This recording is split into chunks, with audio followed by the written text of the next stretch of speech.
तो बच्चों अगला टॉपिक है हमारा रेजोल्यूशन ऑफ वेक्टर। तो आप हेडिंग लगाएंगे रेजोल्यूशन ऑफ वेक्टर। बहुत ही इंपॉर्टेंट टॉपिक है। अगर ये टॉपिक आपको समझ नहीं आया ना तो आप ध्यान रखिए, फिजिक्स के अंदर आप बहुत सारे क्वेश्चन नहीं सॉल्व कर पाएंगे। तो हेडिंग लगाएंगे रेजोल्यूशन ऑफ वेक्टर। क्या मतलब होता है भाई रेजोल्यूशन का? तो रेजोल्यूशन का मतलब होता है तोड़ना। अब तोड़ने का क्या मतलब है? मान लीजिए आपके पास ये कोई ब्लॉक था, यहाँ पे आपने इसके ऊपर फोर्स लगाया कुछ इस डायरेक्शन में ऐसे। इस फोर्स का मैग्नीट्यूड मान लेते हैं कि ये F है, ठीक है। अब जब आप इस ब्लॉक के ऊपर फोर्स लगा रहे हैं इस डायरेक्शन में, तो ये जो फोर्स है वो कुछ फोर्स आपका x डायरेक्शन में लगा है और कुछ फोर्स आपका y डायरेक्शन में लगा है। मतलब ये जो फोर्स F है वो डिवाइड हो गया कुछ x के डायरेक्शन में और कुछ y के डायरेक्शन में। तो हमें यही देखना है कि मान लीजिए मैंने यहाँ पे कोई फोर्स F लगाया तो वो x के डायरेक्शन में कितना उसकी वैल्यू आएगी और y के डायरेक्शन में उसकी वैल्यू कितनी आएगी। तो यही हम निकालेंगे। मान लेते हैं कि x की डायरेक्शन में जो उसकी वैल्यू आएगी उसको हमने Fx बोल दिया, यानी कि force in direction of x।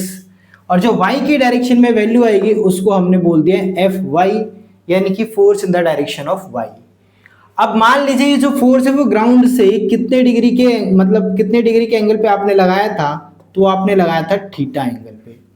तो ऑब्वियस सी बात है, अगर ये थीटा है और ये एक्स एक्सिस है और ये वाई एक्सिस है तो ये आपका पूरा 90 होता है, तो ये वाला कितना हो गया आपका 90 माइनस थीटा हो गया।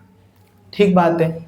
अब ये कैसे निकाले? तो मैंने कहा कि हमने पढ़ा है वेक्टर शिफ्ट, पैरेलल शिफ्ट मैंने पढ़ा रखा है कि आप एक वेक्टर को पैरेलली दूसरी जगह शिफ्ट कर सकते हो।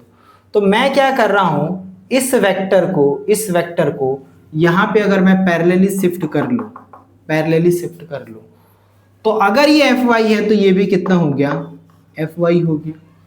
सही बात है। तो मैंने कहा यार इस वाले ट्रायंगल में चले जाओ, इस वाले में आप निकालो साइन थीटा और कॉस थीटा दोनों निकालो, या फिर चलो इसको पूरा कंप्लीट कर लेते हैं, ऐसे दोनों ही ट्रायंगल में देख लेंगे हम, इस वाले में भी और इस वाले में भी। तो चलो मैं पहले निकालता हूँ साइन थीटा, देखते हैं क्या निकल कर आता है। तो आपको पता है कि साइन थीटा, चलो नाम दे देते हैं ताकि गड़बड़ ना हो, KL M और इसको नाम दे देते हैं N। तो कौन से ट्रायंगल में जा रहे हैं भाई?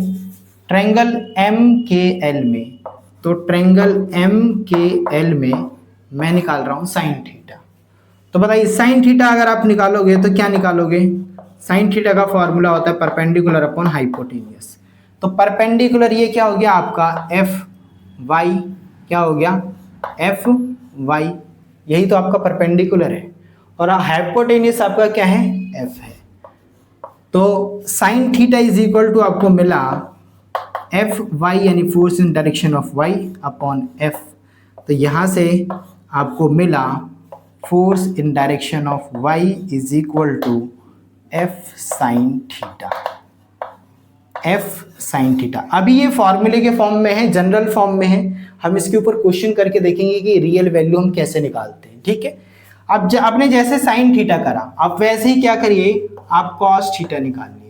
तो कॉस थीटा क्या होता है? Base upon hypotenuse. तो बताइए ये बेस यही तो हो गया आपका।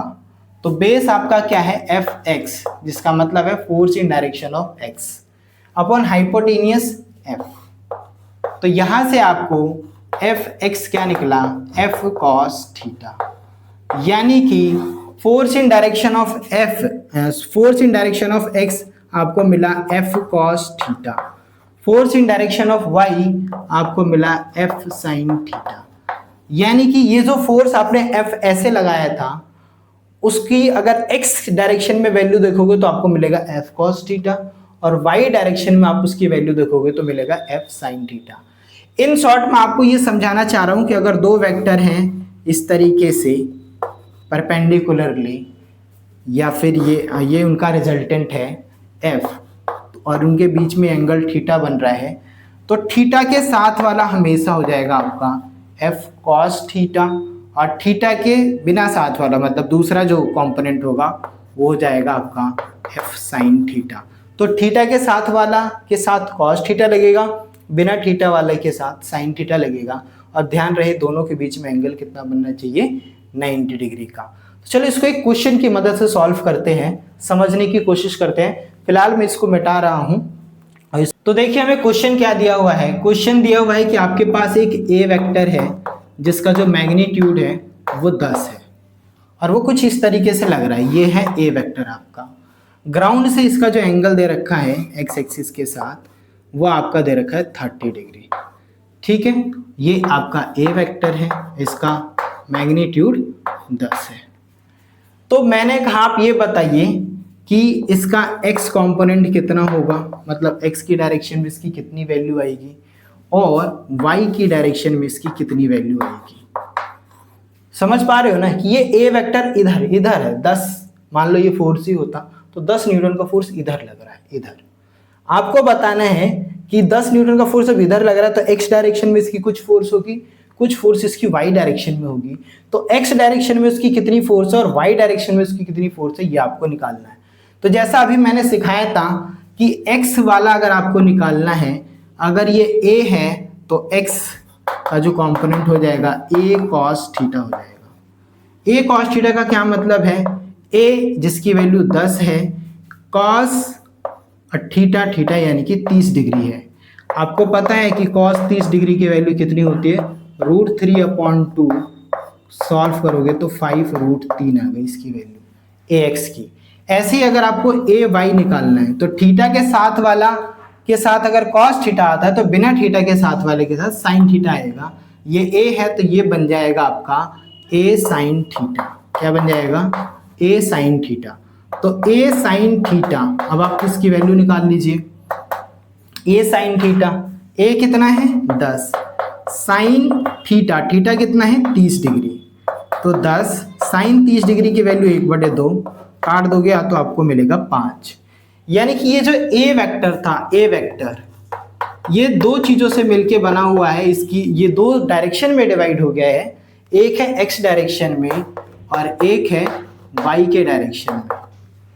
तो एक्स डायरेक्शन में इस ए वेक्टर की वैल्यू कितनी आ रही है 5√3। तो आप इसको इस तरीके से लिखोगे 5√3। एक्स डायरेक्शन को दिखाने के लिए हम आई कैप का इस्तेमाल करते हैं। और ये जो फोर्स आपने निकाला ये वाला, ये जो वैल्यू निकाली है ए की, ये वाई डायरेक्शन में है और उसकी वैल्यू कितनी है 5। तो आप लिखोगे 5j कैप। यानी कि जो ए वेक्टर है आप उसको डिवाइड करके ऐसे लिख सकते हो कि ए वेक्टर की जो वैल्यू थी 10 वो डिवाइड होगी 5√3 आई कैप में और 5j कैप वाई डायरेक्शन में आपके। तो अगर आपको इसका मैग्नीट्यूड निकालना है, आपके पास ये दो वेक्टर है, यानी कि कुछ इस तरीके से है, ये दो वेक्टर जुड़ रहे हैं, ये और ये जुड़ करके आपको ये वेक्टर मिल रहा है और इनका आपको रिजल्टेंट निकालना है। तो अभी हमने फॉर्मूला पढ़ा था कि दो वेक्टर अगर आपस में ज्वाइन है तो हमारे पास फॉर्मूला होता है r² = a² + b² + 2ab cos theta. अब ध्यान दीजिए, a यानी कि पहला वेक्टर का मैग्नीट्यूड, ठीक है, प्लस b यानी कि दूसरा वेक्टर उसका मैग्नीट्यूड का स्क्वायर, प्लस 2ab, तो 2a की जगह ax, b की जगह ay हो जाएगा और cos थीटा यानी इन दोनों वेक्टर के बीच में एंगल जो कि इस केस में 90 डिग्री है। ठीक है, तो cos 90 डिग्री की वैल्यू कितनी हो जाती है 0। तो ये आपका आ गया ax² + ay² और r² यानी r = दिस। और ये आप चेक भी कर सकते हैं, अगर आप इसकी वैल्यू निकालेंगे यानी ए वेक्टर का मैग्नीट्यूड निकालेंगे जो कि डिवाइड हो चुका है एक्स डायरेक्शन में इतना, वाई डायरेक्शन में इतना, तो जब आप इस ए वेक्टर का मैग्नीट्यूड निकालेंगे तो 10 ही मिलेगा। चेक करके देखते हैं। चलो, ए एक्स की वैल्यू कितनी है 5√3, तो 5√3 का स्क्वायर करो। ए वाई की वैल्यू कितनी है 5 का स्क्वायर करो, तो देखो कितना आ रहा है 5 का स्क्वायर 25, स्क्वायर से रूट कैंसिल, तो यहाँ 3 25 दिया 75, 75 मिला आपको। ठीक है, और ये 5 का स्क्वायर 25, दोनों को जोड़ोगे तो ये बन जाएगा √100 और बाहर आएगा तो 10। यानी कि ये r जो रिजल्टेंट था इस केस में वो a वेक्टर ही तो था, तो यानी a की वैल्यू आ गई आपके पास, a का मैग्नीट्यूड आपके पास 10। यानी ये जो 10 था x की डायरेक्शन में वो इतना डिवाइड हुआ था और y की डायरेक्शन में वो इतना डिवाइड हुआ था। जब आप इन दोनों को जोड़ोगे तो इतना मिलेगा। आप सोच रहे हो यार जोड़ते तो 5√3 और ये 5 ही तो 10 से ज़्यादा हो जाएगा। वेक्टर में ऐसा ही होता है, ये कोई एल्जेब्रिकली आप एडिशन थोड़ी ना कर रहे हो। वेक्टर में 2 + 2 4 नहीं होते हैं, 2 + 2 कुछ भी हो सकता है वेक्टर के अंदर, डिपेंड करता है एंगल कितने का है। लेकिन अलजेब्रा में 2 + 2 4 ही होता है, तो वेक्टर की बात ही अलग है। ठीक है, देखिए रेजोल्यूशन ऑफ वेक्टर को और अच्छे से समझने के लिए हमारे पास एक क्वेश्चन है, वो ये है कि एक पॉइंट के ऊपर F1 फोर्स लग रहा है जिसका मैग्नीट्यूड 5 है, उसी पॉइंट के ऊपर इस डायरेक्शन में F2 फोर्स लग रहा है जिसका मैग्नीट्यूड 20 है, और उसी ऑब्जेक्ट के ऊपर इस डायरेक्शन में F3 फोर्स लग रहा है जिसका मैग्नीट्यूड 15 है, और ये कुछ एंगल दे रखे हैं आपको। आपको करना है क्या, ये जो फोर्स F1 है इसके कंपोनेंट निकालने हैं, यानी F1 x के डायरेक्शन में यानी कि इस डायरेक्शन में कितनी इसकी वैल्यू आएगी, और उसी F1 का y कंपोनेंट कितना होगा यानी कि y के डायरेक्शन में उसकी वैल्यू कितनी आएगी। सिमिलरली आपको F2x का मतलब फोर्स 2 का x कंपोनेंट निकालना है, फोर्स 2 का y कंपोनेंट निकालना है, उसी तरीके से आपको फोर्स 3 का x कंपोनेंट निकालना है और फोर्स 3 का y कंपोनेंट निकालना है। तो चलिए कैसे निकालेंगे उसको हम अच्छे से समझते हैं, और ये थोड़ा सा हम यहाँ से हटाते हैं और ताकि और अच्छे से क्लियर हो। आपको एक ट्रायंगल के बारे में एक जानकारी दे दूं जो 37 और 53 डिग्री से रिलेटेड एक ट्रायंगल है। वो ये है कि आपने ये वाला ट्रायंगल तो सुना होगा, बड़ा फेमस ट्रायंगल है ये। अगर ये 90 डिग्री है, अगर यहाँ पे 53 डिग्री एंगल बनेगा तो ये आपकी वैल्यू 4 होगी, ये 3 होगी, ये आपकी 5 होगी। अगर यहाँ एंगल 53 के बजाय 37 डिग्री का एंगल बनेगा, 37 डिग्री, तो यहाँ आपकी वैल्यू 3 होगी और यहाँ आपकी वैल्यू 4 होगी। तो अगर ये 37 है तो ऑब्वियस सी बात है ये कितना रहा होगा, 53 रहा होगा, इसके सामने 4। तो ये एक बड़ा फेमस ट्रायंगल है और हमें इसकी ज़रूरत पड़ेगी, इसलिए मैंने इसको आपको पहले ही बता दिया। तो देखिए F1 इधर है, ये रहा, इसका हमें x कंपोनेंट चाहिए।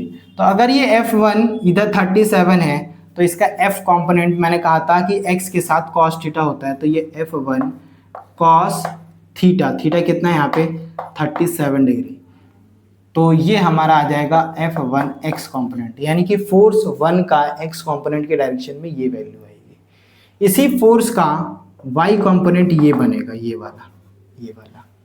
तो इसका F1 y की वैल्यू बन जाएगी आपकी F1 sin 37 डिग्री। इनकी वैल्यू हम अलग से यहाँ निकाल लेंगे। जैसे मान लो कि F1x निकालना है, F1x जो कि F1 cos 37 के बराबर है। तो बताओ F1 की कितनी वैल्यू दे रखी है हमें, 5, तो यहाँ लिखेंगे 5, और cos 37 डिग्री की वैल्यू आप यहाँ से निकालिए। cos 37 डिग्री आपको पता है, निकालोगे तो बेस अपॉन हाइपोटेनियस होता है, तो इसका बेस कितना है 4, हाइपोटेनियस 5 आ जाएगा, तो ये हो गया आपका 4/5, 4/5 लिख दे, 5 से 5 कैंसिल, ये आपका आ गया 4।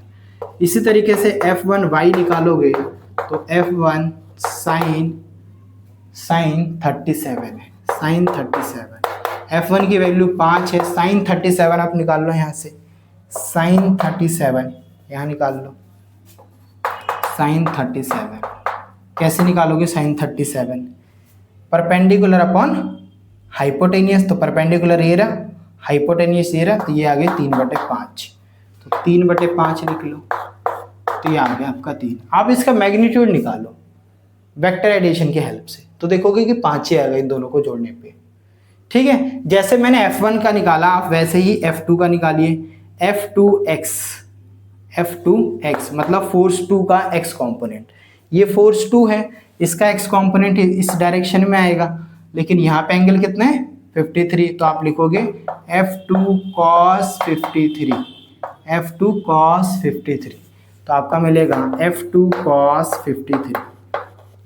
तो F2 की कितनी वैल्यू है 20, cos 53 की वैल्यू कितनी आ जाएगी, cos 37 की ये रही, यही निकाल लो cos 53 वाला ट्रायंगल देख लो यहाँ से, 53 वाला बेस अपॉन हाइपोटेनियस होता है ना, तो बताओ बेस कितना है इसका 3, हाइपोटेनियस कितना है इसका 5, तो 3/5, 5 चौक 20, 4 3 12, तो 12 आ गया। ऐसे ही F2y निकालोगे तो क्या बनेगा, F2 ये cos 53 की जगह हो जाएगा आपका sin 53। तो बताओ sin 53 की कितनी वैल्यू आएगी, sin 53 की वैल्यू, साइन की बताओ, यहाँ से साइन ले लो। साइन होता है परपेंडिकुलर अपन हाइपोटेनियस, तो परपेंडिकुलर ये रहा, हाइपोटेनियस ये रहा, तो आपकी वैल्यू आएगी 4/5। तो ये 4/5। F2 की कितनी है, F2 है 20 और साइन 53 की 4/5, 5 चौक 20, तो ये आ गया आपका 16। तो इस तरीके से F3 आप खुद निकालिए, दिमाग लगाइए कि कैसे निकलेगा, ठीक है, और आंसर को आप कमेंट में टाइप करिए। ये था हमारा आज का टॉपिक रेजोल्यूशन ऑफ वेक्टर। इसको हमने बहुत अच्छे से समझा, इसके ऊपर क्वेश्चन करें ताकि ये क्लैरिटी हमें अच्छे से हो जाए। ठीक, चलिए।